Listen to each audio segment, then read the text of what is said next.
જય ગિરનારી મિત્રો, આજના વિડીયોમાં આપણે વાત કરીશું ગિરનારની પરિક્રમા 2025 વર્ષમાં આ વરસાદી માહોલમાં શું થશે. આ પરિક્રમા થશે તો આ પરિક્રમામાં કયા નિયમોનું ધ્યાન રાખવાનું રહેશે, આ પરિક્રમા કેવી રહેશે તે અંગેની તમને મૂંઝવતા પ્રશ્નોના સંપૂર્ણ જવાબ સાથે આ વિડીયોમાં હું માહિતી આપી રહ્યો છું અને આ પરિક્રમાના ઇતિહાસ અંગેની સંપૂર્ણ માહિતી આપી રહ્યો છું. ગિરનારની પરિક્રમા હજારો વર્ષ પહેલાં થઈ હતી.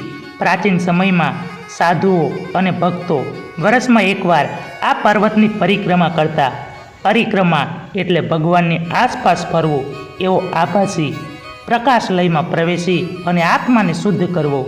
ગિરનાર પરિક્રમા એ માત્ર પગલાંની યાત્રા નથી, એ મનની, આત્માની અને ભક્તિ સાથેના એકતાની યાત્રા છે. આ પરિક્રમા દર વર્ષે કારતક સુદ 11થી શરૂ થાય છે અને પૂનમના દિવસે પૂર્ણ થાય છે. લાખો યાત્રાળુઓ જુદા જુદા પ્રાંતોમાંથી ગિરનાર પર્વતની આસપાસ 36 કિલોમીટરનો પરિક્રમાનો માર્ગ પગપાળા પૂર્ણ કરે છે.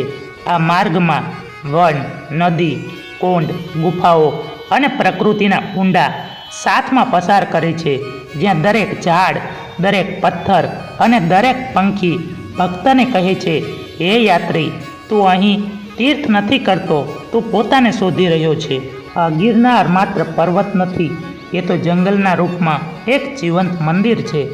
આ જંગલમાં અનેક ઔષધિઓ, દુર્લભ વૃક્ષો, અનેક પ્રાણીઓ વસે છે, જેમ કે ચિત્તો, સિંહ, હરણ, મોર, કુવડ અને ઘણા પક્ષીઓ.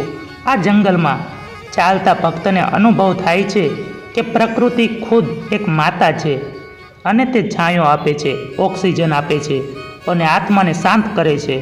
પરિક્રમા દરમિયાન થોડી વાર માટે ભક્ત થંભે છે, વૃક્ષને સ્પર્શે છે અને કહે છે, મારા પગલાં તારી ધરતી પર છે અને મારું હૃદય તારી ગોદમાં. પર્યાવરણ પ્રેમ એ ભક્તિનો ભાગ છે. જે પરિક્રમા કરે છે એને સમજવું જોઈએ કે જંગલ પવિત્ર છે. અહીં ફેંકાયેલું એક પ્લાસ્ટિક પણ ધરતી માતાને દુઃખ આપે છે. પ્લાસ્ટિકના કારણે પક્ષીઓ મરે છે, પ્રાણીઓ બીમાર પડે છે અને પાણી દૂષિત થાય છે.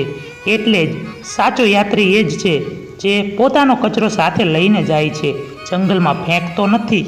આજના સમયમાં ગિરનાર પર્વતની યાત્રા કરવા માટે લાખો લોકો આવે છે, પણ સાથે એક મોટું ચિંતન પણ આવશ્યક છે, પ્રકૃતિની સંભાળ. ગિરનાર પર્વતના તળિયે લખેલું એક વાક્ય, જ્યાં દત્તાત્રેય શ્વાસ લે છે ત્યાં આપણે ગંદકી ન કરીએ. પ્લાસ્ટિક ફેંકવું એ ગંદકી નથી, એ પવિત્ર ધરતીને ઘા મારવા જેવું છે. યાત્રાળુઓ જો સાચો ભક્ત બને તો એને સમજવું જોઈએ કે ભગવાન દત્તાત્રેયના આશીર્વાદ એને જ મળે છે, જે જંગલને સ્વસ્થ રાખે છે, પ્રાણીઓને અહિંસાથી જોવે છે અને આ પ્રકૃતિને માતા સમજે છે.